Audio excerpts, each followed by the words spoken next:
Did you know that most people assume medical checkups are always a good idea? But what if I told you that after a certain age, some of them could actually put your life at risk? It sounds strange, I know, but the truth is that not all screenings and tests are harmless. In fact, some of the most common checkups offered to older adults can lead to false alarms, unnecessary stress, and dangerous procedures.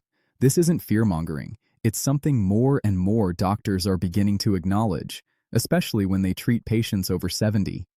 The medical world is waking up to a new reality.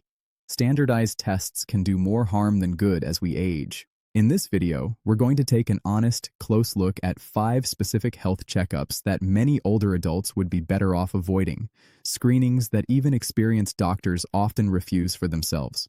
We'll explore why these exams are recommended so frequently, the hidden dangers they carry, and safer alternatives that keep you informed without exposing you to unnecessary risk. You deserve medical care that respects your age, your body, and your quality of life. If you care deeply about your health, but also want to avoid being over-tested, over-medicated, or overwhelmed by today's healthcare system, this video is for you. We're not here to scare you. We're here to empower you with knowledge, confidence, and a clearer view of what truly supports your health after 70. Let's begin. Number 1. The colonoscopy trap. For a long time, colonoscopy has been considered the gold standard for preventing colon cancer. But after 70, especially for people with no symptoms and no family history, this test can quietly become more harmful than helpful. What was a life-saving screening in your 50s or 60s can, at a certain point, turn into a source of unnecessary risk, stress, and even hospitalization. Why? Because the procedure itself is not minor. It involves full bowel preparation, sedation, and the insertion of an endoscope deep into your intestines. That's already demanding for a younger adult, but for older adults, the risks rise significantly. The bowel cleansing process alone can cause severe dehydration and electrolyte imbalances, both dangerous in older people. And the sedatives used during the procedure can stay longer in an older body, leading to confusion, dizziness, and a higher risk of falls. But there's something even more concerning. Many older adults, especially those over 75, end up going through surgeries or follow-up treatments after a colonoscopy finds small polyps. Polyps that might never have caused harm. These slow-growing abnormalities often take 10 to 15 years to become serious, and for someone in their 70s or 80s, those years may never matter. But the finding triggers fear.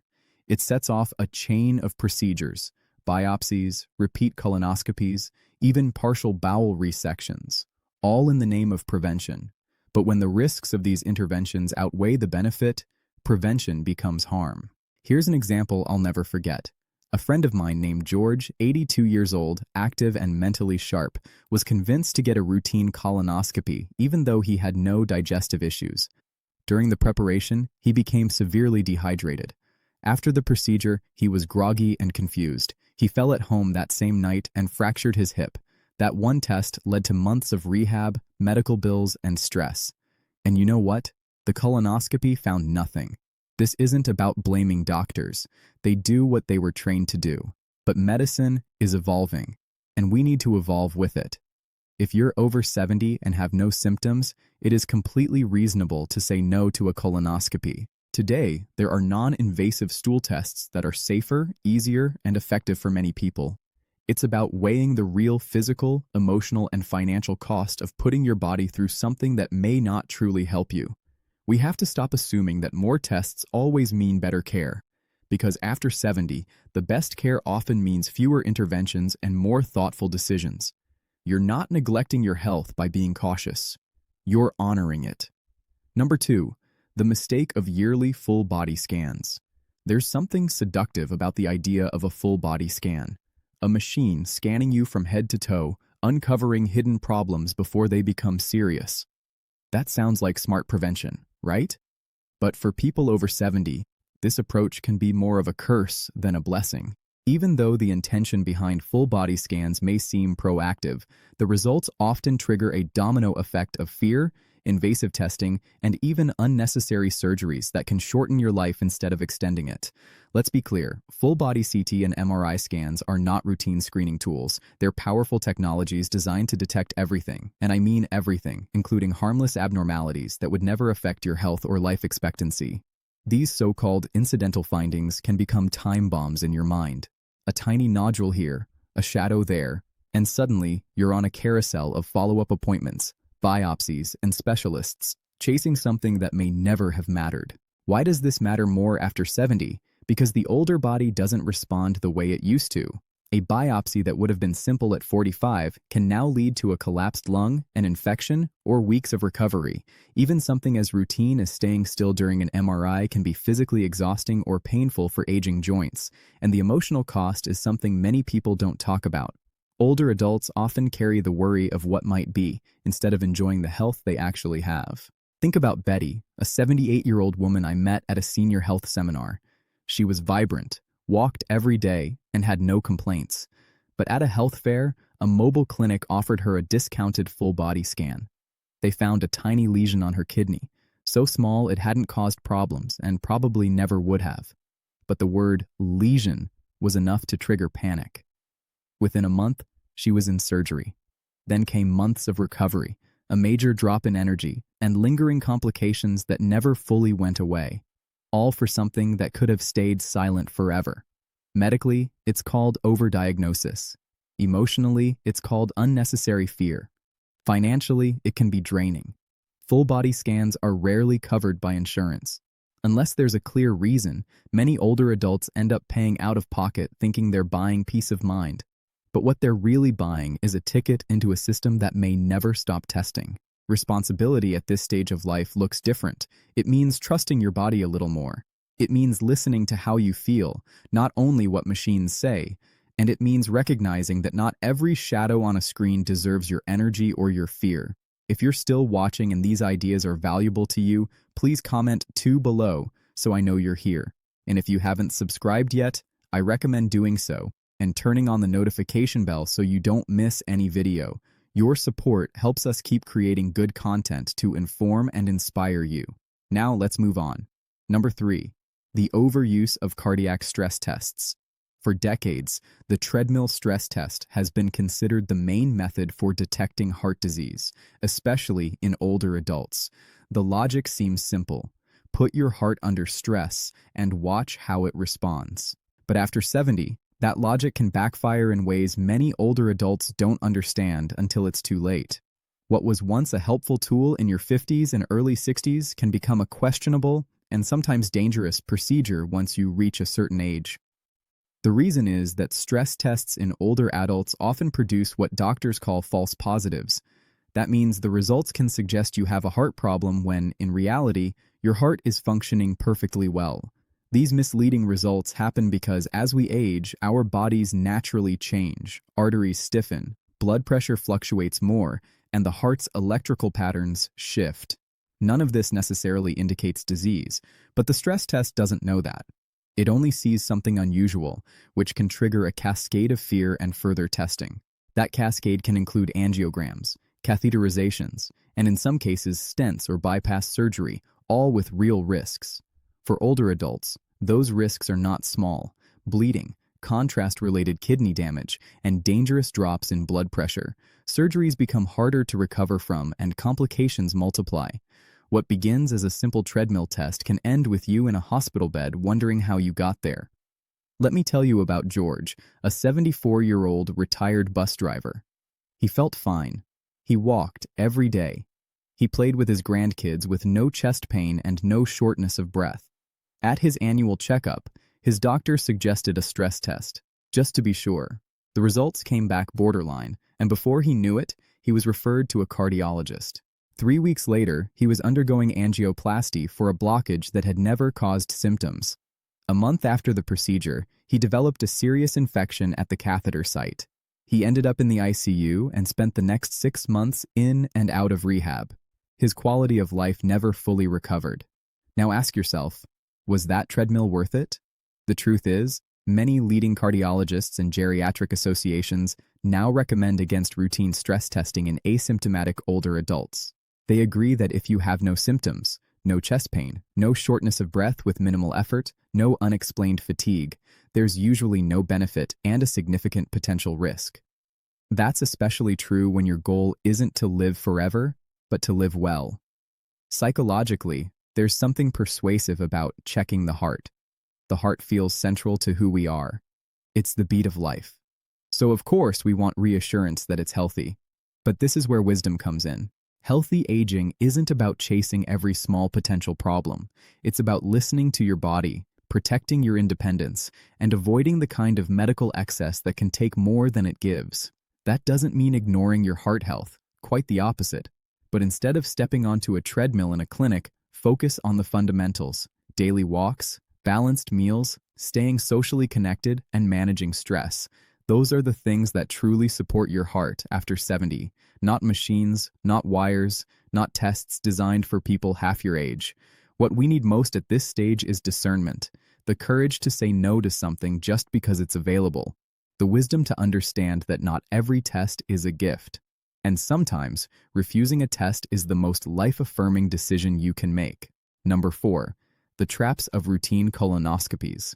There's something unsettling about colon cancer. It often sneaks in without warning signs, and when symptoms appear, it can feel too late. That's why, for years, colonoscopies were praised as one of the most important preventive tools in modern medicine. But here's the reality. What many people aren't told is that after a certain age, particularly after 70, the risks of colonoscopies often outweigh the benefits. And for some older adults, this test can do more harm than good. Start with the procedure itself. Colonoscopies require full sedation, and for older adults, anesthesia carries serious risks. Your liver processes medications more slowly with age, and your brain becomes more sensitive to sedatives. That's why older patients have a higher risk of something called postoperative cognitive dysfunction, an elegant term for persistent confusion, memory problems, and mental fog that can last for weeks or even months after the procedure. Then, there's the bowel preparation. If you've ever had a colonoscopy, you know what that part is like, drinking large volumes of powerful laxatives that clear your system. But for older adults, that process can be dehydrating and disruptive. It throws off electrolytes, affects kidney function, and can leave you physically and emotionally drained. One wrong step and you're dizzy, unsteady, maybe even falling in the bathroom in the middle of the night. That's not an exaggeration. Falls related to colonoscopy prep are more common than people realize, especially among older adults living alone.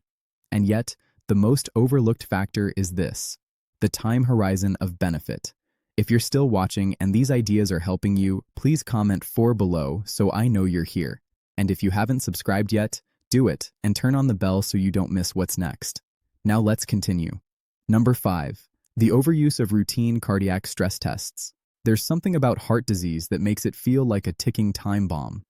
You hear stories of someone who looked healthy one day and collapsed the next, so it's natural to want to catch problems early.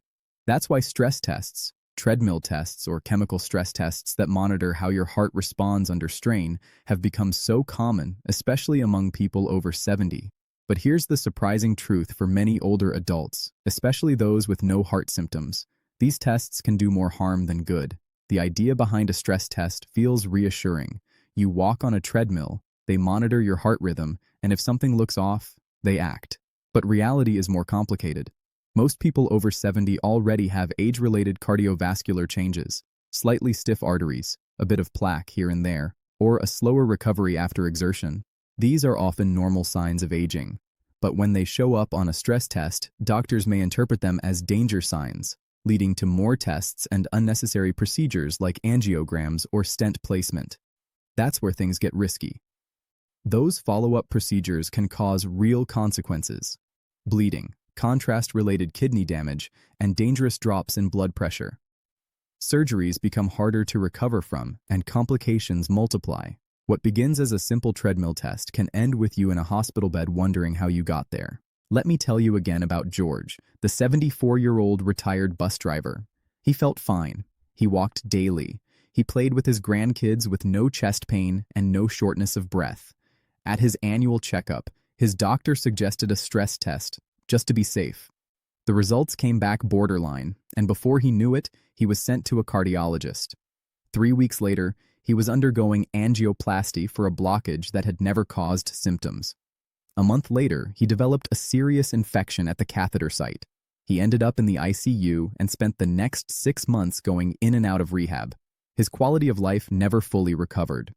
Now ask yourself, was that treadmill worth it? The truth is that many leading cardiologists and geriatric associations now recommend avoiding routine stress tests in asymptomatic older adults. If you have no symptoms, there's usually little benefit and significant risk. And what truly supports your heart after 70 is the basics: moving every day, eating balanced meals, sleeping better, managing stress, and staying socially connected. Not the machines, not the wires, not tests designed for people half your age.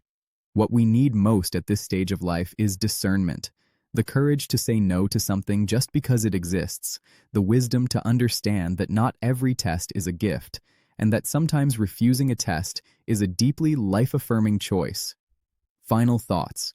Aging doesn't mean becoming helpless. If anything, it can be the stage of life when we finally become wise enough to question the system, slow down, and ask, is this truly for me? In a world that glorifies more checkups, more screenings, more pills, sometimes the bravest choice is to do less. Not out of neglect, but out of understanding. Knowing your body, your values, and your goals at this stage of life. Healthcare after 70 shouldn't be an automatic chain of tests and impersonal routines. It should be a conversation about what matters to you, how you want to live, and what risk you're truly willing to take. Following protocols designed for younger bodies can steal your energy, your peace of mind, and even years of life. Not through fear, but through reflection. Not overwhelmed by procedures, but empowered by knowledge. Not constantly preparing for illness, but actively building a life of meaning, joy, and connection. Thank you for being with us today. We'd love to hear from you. Leave a comment and share one thing you learned and how you plan to use it in your life. Your thoughts matter to us, so don't hesitate to share them. Reading your comments gives us motivation and encouragement. And if you enjoyed this video and found it helpful, please like, subscribe, and share. Your support helps us keep creating content that informs and inspires you. Thanks for watching, and I'll see you in the next one.